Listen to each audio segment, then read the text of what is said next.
the same hands. What I'm not going to do is spend additional time palming my comb from, taking my comb from right hand to left hand, trying to take it out the way. What I want to do is I want to make sure I'm holding my comb right in the same hand. But the reason why I want to hold my tool like so, with two fingers, my thumb and my pointer finger, this is going to gain me greatest control. I don't want to hold the tool too high because that's going to cause too much weight to be on my wrist. I want as less weight as possible to be on it and have greater control. So I want to actually hold the tool right where the motor is, and the motor is the heaviest thing part of this particular tool. So the three fingers that are released, I want to take the handle of my clipper comb and be able to position it right between my hands. And what I want is to have control over it right away.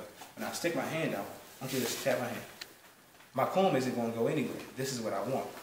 Here's the other thing. I want to make sure that my blades are constantly running towards me and not towards anybody else, because I don't want to be in a position where I create any accidental parts or indentations within the hair.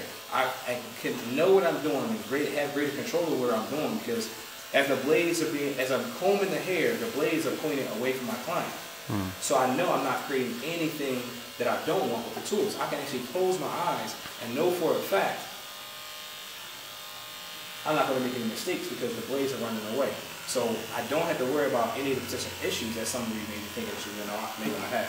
First thing I want to do is, when I want to create over direction or create length inside of our fringe, I want to create over direction. I want to comb the hair right to the high point of the crown. When I comb the hair right to the high point of the crown, this is where I dictate and determine what the length of the hair is going to be. I want to do a perpendicular, I want to do a parallel cut using my fingers as an edge to create tension.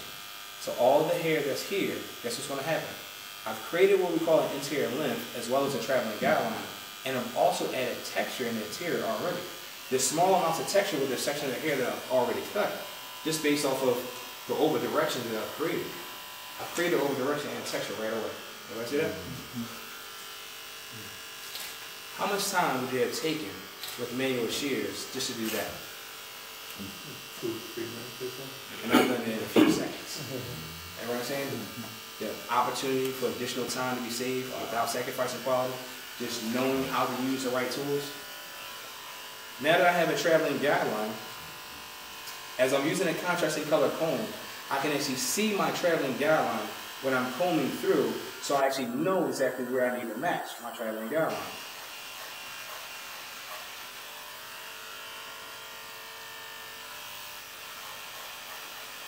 Now, I have a traveling guideline that I can match.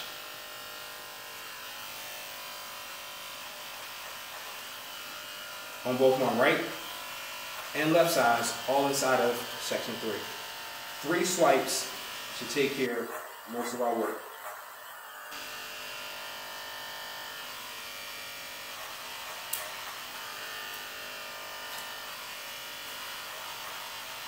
My next step is to add additional texture in the interior if I want to go for more texture inside the interior.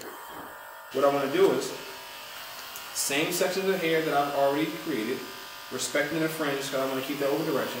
Now I want to take my mechanical shear and do vertical tappings while sliding horizontally just to create additional texture. Guess what? Because I don't have to worry about cutting my hands, I can move a little bit quicker. Because we all know when we take our manual shears, when we're going through and we're actually closing while we're pulling away, some of us may not actually close while we're pulling away, and we just because we want to move fast and want to get that next client in the chair, we actually. I've been there before. That's not the only one. But what I'm saying is, I don't have to worry about those particular things, especially if I know that I'm going to add texture to the interior already. Now, if you want a very even and precise cut, you're going to still worry about doing the small individual subsections to get you a super precise